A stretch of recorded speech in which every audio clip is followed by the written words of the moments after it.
Hello friends, welcome to everyone to my channel. আশা করি সবাই খুব ভালো আছো। সবাইকে আমি আমার চ্যানেলে ওয়েলকাম করছি and good morning to everyone. সবাইকে শুভ সকাল।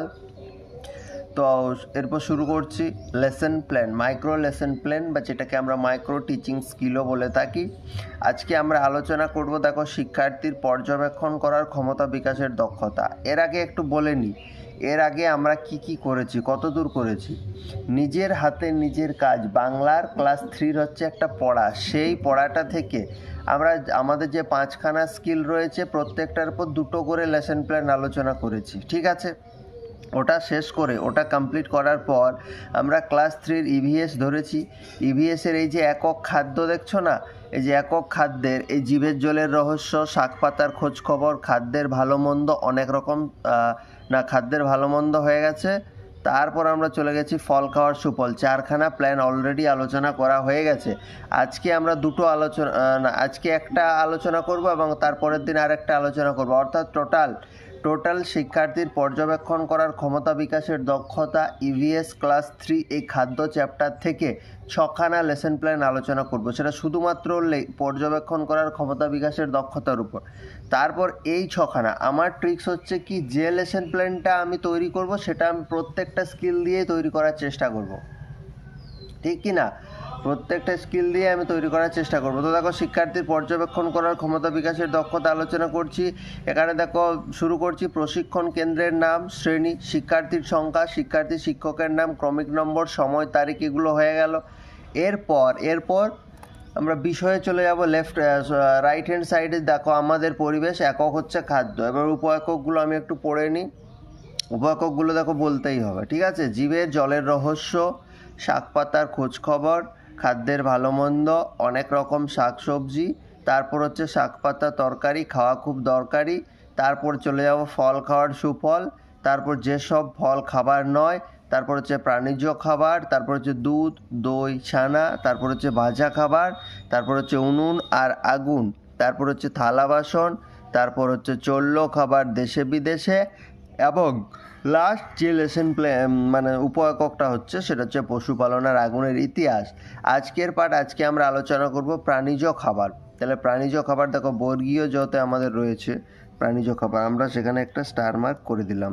ওকে, দেখো বাংলার সাথে ইভিএস এর লেসন প্ল্যানের কী পার্থক্য আমি সেটাও বলেছিলাম, যে বাংলাতে আমাকে উপ একক ভাগ করতে হয়, বাংলাতে আমাকে নিজেকে গল্পটা পড়তে হয়, তারপর উপ একক ভাগ করতে হয়। বাট ইভিএসের ক্ষেত্রে উপ একক ভাগ করার জন্য গল্পটা বা পড়াটা আমাকে পড়ার দরকার নেই। ইভিএসের ক্ষেত্রে কী হয়, ইভিএসের ক্ষেত্রে উপ এককগুলো ভাগ করাই থাকে, আলাদা আলাদা করে সাব ইউনিট করাই আছে, সেখান থেকে টপিক ধরে ধরে আমাকে আলোচনা করতে হবে, ঠিক আছে। তাহলে আজকে আমরা প্রাণীজ খাবার সম্পর্কে আলোচনা করব। এরপর আচরণাঙ্গ সমূহে আমরা চলে যাব। প্রথম আচরণাঙ্গ হচ্ছে শিক্ষার্থীর দ্বারা পর্যবেক্ষণকরণ, তারপর হচ্ছে শিক্ষার্থীর দ্বারা পুনরায় চাহিদা অনুসারে পর্যবেক্ষণ, তারপর হচ্ছে শিক্ষার্থীর দ্বারা কার্যকারণ সম্পর্ক স্থাপন, তারপর হচ্ছে পর্যবেক্ষণ ও চিন্তার প্রতিফলন। আমি বলেছি শিক্ষার্থীর দ্বারা পর্যবেক্ষণকরণ মানে টিচার যে টিএলএমটা নিয়ে ক্লাসরুমে ঢুকবেন, সেই টিএলএমটার দিকে টিচার তাকাতে বলবেন। তাহলে প্রথম তাকাতে বললেন, সেটা হয়ে গেল শিক্ষার্থীর দ্বারা পর্যবেক্ষণ করা। শিক্ষার্থীর দ্বারা পুনরায় চাহিদা অনুসারে পর্যবেক্ষণ, টিচার কিছু প্রশ্ন করবেন সেই টিএলএমটা রিলেটেড, এবং সেই প্রশ্নের উত্তর দিতে হলে তাদেরকে কি করতে হবে, সেই প্রশ্নের উত্তর দিতে গেলে তাদেরকে ওই ছবির দিকে আবার তাকাতে হবে বা ওই ছবির সাহায্য নিতে হবে, বা টিচারের প্রশ্নের উত্তর তারা দিতে যাবে তখন আবার ওই ছবির দিকে তাকাতে হবে। এটা হলো পুনরায় চাহিদা অনুসারে পর্যবেক্ষণ। পুনরায় চাহিদা পড়লো, প্রয়োজন পড়লো, তখন আরেকবার তাকালো, এটা হয়ে গেলো পুনরায় চাহিদা অনুসারে পর্যবেক্ষণ। তারপর হচ্ছে শিক্ষার্থীর দ্বারা কার্যকারণ সম্পর্ক স্থাপন। শিক্ষার্থী আলটিমেটলি চ্যাপ্টার থেকে যেটা শিখতে পারলো সেটা হচ্ছে কার্যকারণ সম্পর্ক স্থাপন, এবং যেটাকে সে চরম সত্য মানতে পারবে। এরপর জীবন থেকে যে লার্নিংটা ইটারনাল, চিরন্তন একটা শিক্ষা শিখলো, যেটা সে অন্য কাউকে শেখাতেও পারবে। নেক্সট হচ্ছে পর্যবেক্ষণ ও চিন্তার প্রতিফলন। কিছু প্রশ্ন একটু ভালো করে পড়াটা বুঝলো কি না সেটার জন্য একটু সেই রকম টাইপের প্রশ্ন জিজ্ঞেস করতে হবে, সেটা থ্রু প্রমাণ পাবে পর্যবেক্ষণ ও চিন্তার প্রতিফলন, তারা কতটা চিন্তা করতে পারছে না পারছে, ঠিক আছে। চলো এরপর আমরা লেসন প্ল্যানে ঢুকে যাব। ঠিক আছে। তাহলে যেমন বিষয় ছিল শিক্ষকের আচরণ, শিক্ষার্থীর আচরণ, আচরণাঙ্গ। বিষয়ের দেখো এখানে আমি প্রাণীজ খাবার লিখে ফেলেছি, তাহলে বিষয়ের কাজটা সমাপ্ত হলো। এবার দেখো শিক্ষকের আচরণ, সেম জিনিস।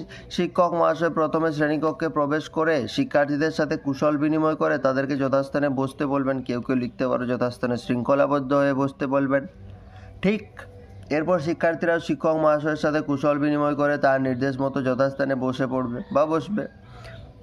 হয়ে গেল।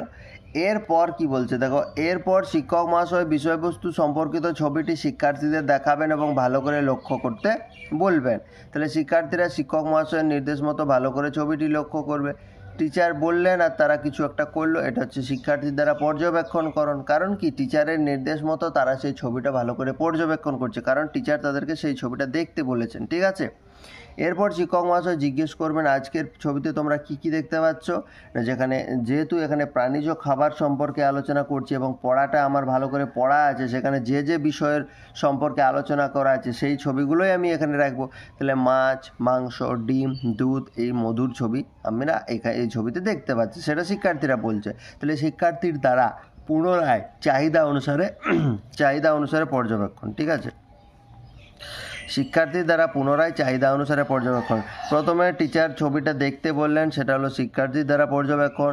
এরপর টিচার কিছু প্রশ্ন করলেন, সেই প্রশ্নের উত্তর দিতে গেলে তাদেরকে আবার ছবির সাহায্য নিতে হয়, এটা হলো শিক্ষার্থীর দ্বারা পুনরায় চাহিদা অনুসারে পর্যবেক্ষণ।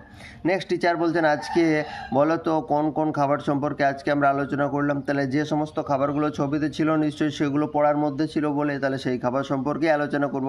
তাহলে মধু সম্পর্কে আলোচনা করলাম, দুধ ভাত আলোচনা করলাম, মধু, মাছ, মাংস, ডিম, এই সমস্ত সম্পর্কে আলোচনা করলাম। তাহলে এটা হলো পর্যবেক্ষণ ও চিন্তার প্রতিফলন। পড়াটা বুঝতে পেরেছে তারা, ভেবেছে, তবে এই অ্যান্সারগুলো করতে পারছে।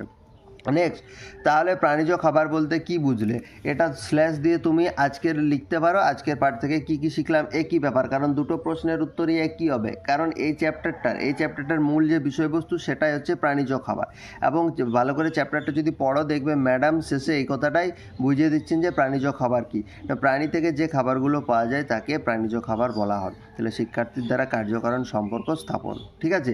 এখানে তুমি প্রাণীজ খাবার বলতে কি বুঝলে বা কি বুঝতে পারলে, এটার বদলে তুমি আজকের পার্ট থেকে কী কী শিখলাম সেটাও যদি লিখতে তাহলেও চলে যেত, কারণ আনসার এটাই হতো। কারণ আজকের পার্ট থেকে আমরা সেটাই শিখলাম যেটা প্রাণীজ খাবার কাকে বলে সেটা। তাহলে শিক্ষার্থীর দ্বারা কার্যকারণ সম্পর্ক স্থাপন। তাহলে ভালো করে যদি দেখো, তাহলে দেখো শিক্ষার্থীর দ্বারা পর্যবেক্ষণকরণ, শিক্ষার্থীর দ্বারা পুনরায় চাহিদা অনুসারে পর্যবেক্ষণ ও চিন্তার প্রতিফলন, শিক্ষার্থীর দ্বারা কার্যকারণ সম্পর্ক স্থাপন। দেখলে ব্যাপারটা কত সোজা। খামোকা ভয় পাওয়ার কিচ্ছু নাই। প্রত্যেকটা জিনিস এই পৃথিবীতে প্রত্যেকটা জিনিস একটা নিয়মে হয়, একটা নিয়ম মেনে হয়। আমাকে সেটা যতই টাফ হোক বা যত ইজি হোক, কিছু কিছু জিনিস ইজি, কিছু কিছু জিনিস একটু ঘুরিয়ে ভাবতে হয়, সেটা আমাদের টাফ লাগে, কিন্তু আদতে সেটা একটা নিয়ম অনুসরণ করে চলে। এই যে আমি শিক্ষার্থীর দ্বারা পুনরায় চাহিদা অনুসারে পর্যবেক্ষণ, এটাতে আমি সমন্বয় সাধন দক্ষতার কোনো প্রশ্ন লিখে আমি নিশ্চয়ই লিখতে পারবো না, বা সাধারণীকরণে আমি হঠাৎ করে দৃষ্টান্ত গ্রহণের মতো প্রশ্ন লিখতে পারবো না। প্রত্যেকটা জিনিসের একটা একটা নিয়ম আছে, সেই নিয়ম মেনে হচ্ছে আমাকে সেই নিয়মটা ধরতে হবে। একবার সেই নিয়মটা ধরতে পারলে আমার আর কোনো প্রবলেম হবে না। ঠিক আছে। তো যাই হোক, আজকে এখানে শেষ করছি। দেখা হচ্ছে আবার পরের ভিডিওতে। আমরা এই চ্যাপ্টারের সাব ইউনিট থেকে আরেকখানা আলোচনা করব এই দক্ষতার উপর, তারপর আমরা সমন্বয় সাধন দক্ষতাতে প্রবেশ করব। ঠিক আছে। So thank you, have a good day. And video ভালো লাগলে চ্যানেলটা সাবস্ক্রাইব করবে এবং শেয়ার করে দেবে ভিডিওগুলো। ঠিক আছে। So thank you.